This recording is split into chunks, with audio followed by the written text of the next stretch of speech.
చేస్తాను కోరుకోండి మీకోసం కాకపోతే ఎవరి కోసం చేస్తాను మనలోని ప్రాణమ్మ మనదైన రూపమ్మ ఎనలేని జాని గుణమే అమ్మ. పెద్దయిన తర్వాత నేను నిన్ను చాలా బాగా చూసుకుంటాను. అవునా? నిన్ను విమానంలో తిప్పుతానమ్మా. నేను నిన్ను మహారాణిలా కాలు కింద పెట్టకుండా చూసుకుంటానమ్మా.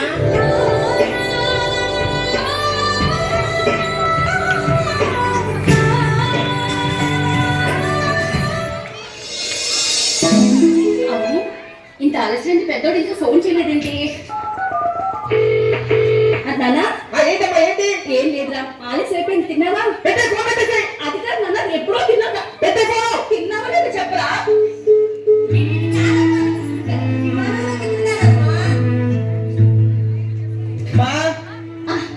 అన్నం పెట్టి నాకు పెడతాను. దగ్గు బాగా అయిపోతుంది నాన్న, కాస్త మందులు మారిస్తే కొంచెం కుదురు పడతారా? ఏం పడతావమ్మా, నాకు వచ్చే జీతానికి ఈ మందులకి నెల ఇన్నిసార్లు తిప్పాలంటే నా వల్ల కాదమ్మా.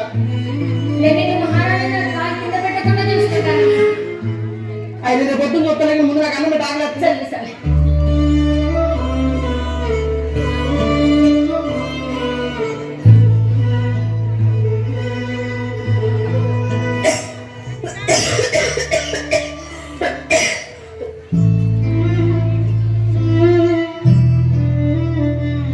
ఇటు తిరిగి నాన్న పర్లేదు.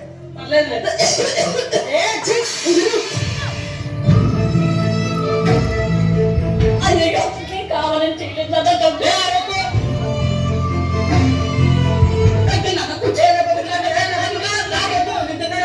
కొంచెం తినరా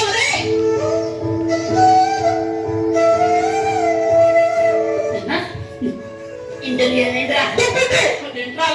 లేకపోతే ఏంటమ్మా, ఇంటర్వ్యూ క్యూలో నుంచి ఆన్సర్ చెప్పినప్పుడు ఫోన్ చేస్తావేంటి? తినకపోతే చచ్చిపోతానా? అక్కడికి ఇంటర్వ్యూలోకి వెళ్ళి కూర్చుంటే నీకు ఏ మార్కులు వచ్చాయి, ఏం చదివాని అడగట్లేదమ్మా. నువ్వు ఎక్కడ చదివావు అని అడుగుతున్నావు. చదివించడం చేత కానప్పుడు పిల్లల్ని కలవకూడదు.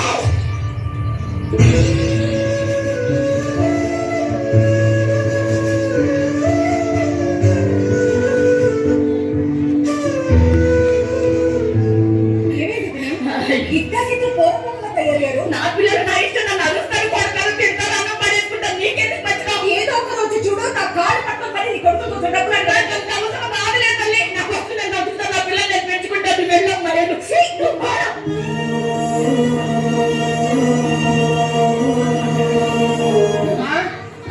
నాకు 2 వేలు కావాలమ్మా అర్జెంటుగా. మందులు తెచ్చుకున్నాను నాన్న. మందులు తెచ్చుకోవడం ఏందమ్మా, అయిపోయి నేను దాని కడుపులు పుట్టాను చూడు, నిజంగా బాధపడాల్సి వస్తుందమ్మా.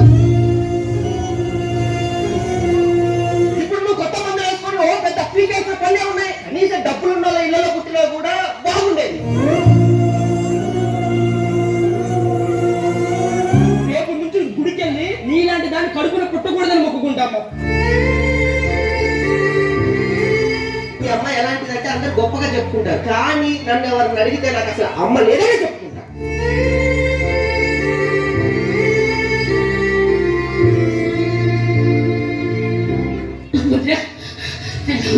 నేను బాగానే ఉన్నాను కానీ ఎందుకు వచ్చావు చెప్పు. చిన్న అవసరం పడి 2000 చదువుకోవాలి. ఏదో ఒక రోజు డబ్బులు అడగడానికి నా కాళ్ళ దగ్గరకు వస్తావని నీ కాళ్ళే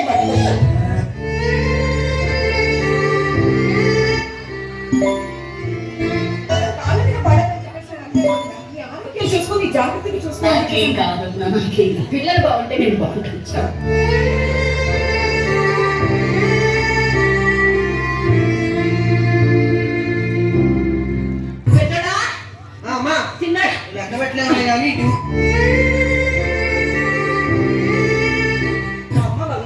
సరే మా సాయంత్రం వచ్చేసా.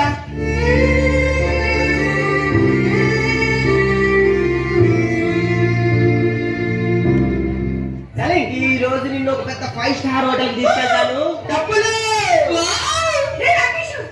చేసేది మీ అమ్మ కాలు మీద పడి డబ్బులు తీసుకొని వస్తే నీ అమ్మాయి కోసం కగలేసుకుంటావా? కొంచెం గుర్తుందా నీకు? బాధపడ్డారా మీరు?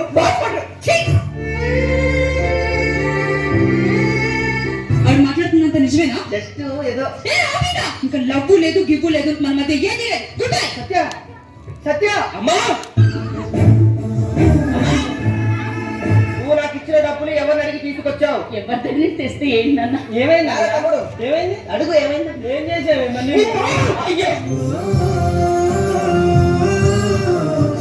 మా డబ్బులు ఎవరు అడిగించింది తెలుసా? పక్కింటి డబ్బులు అడిగించింది. కాదు నాన్న, మీరిద్దరు అంత అవస్థ పడుతున్నారు. చాలమ్మా, చాలు చాలు, నీకు దండం పెడతాము. ఇంకొకసారి మేము సంతోషంగా ఉంటాను, నువ్వేం చెయ్యొద్దమ్మా, నీకు దండం పెడతాం. మేము చాలా హ్యాపీగా ఉండాలంటాం కదా, నీ ముఖం మాకు చూపించమ్మా ప్లీజ్.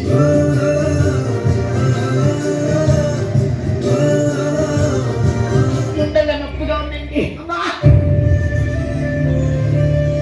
నాన్న, తలుపు తీయండి రా, నొప్పి వస్తుందిరా. నువ్వు కొనుక్కున్నావుగా కొత్త మందులు, ఆ మందులు వేసుకో, అవే తగ్గిద్దులే. లేకపోతున్నా నిజంగా నొప్పి వచ్చేస్తుంది. అన్నా పెద్దడా,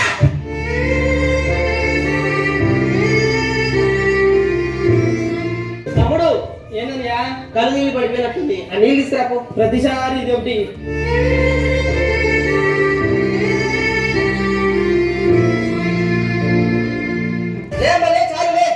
వీధిలో వాళ్ళు చూస్తే మేమేదో చేసామనుకుంటారు. లేకమ్మా చేసింది వాళ్ళు. అమ్మా అమ్మా అమ్మా అమ్మా అమ్మా అమ్మా అమ్మా. దీపం కరిగింది రూపం, అమ్మా నాపై ఏమంత కోపం.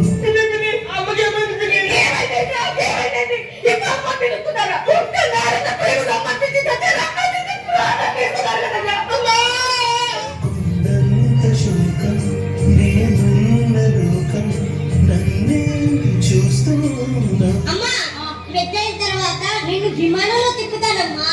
అమ్మా విమానాలు తిప్పుకోలే అమ్మా.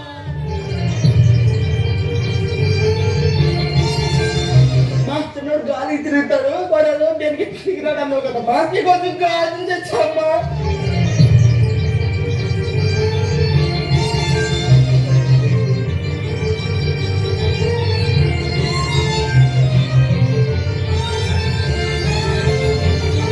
అమ్మా నాన్నలు మీతో ఉన్నప్పుడే వాడిని అర్థం చేసుకోండి, సంతోషపరచండి, గర్వపడేలా చేయండి. ఎందుకంటే మీకు అర్థమయ్యే రోజు వాడు మీతో ఉండకపోతే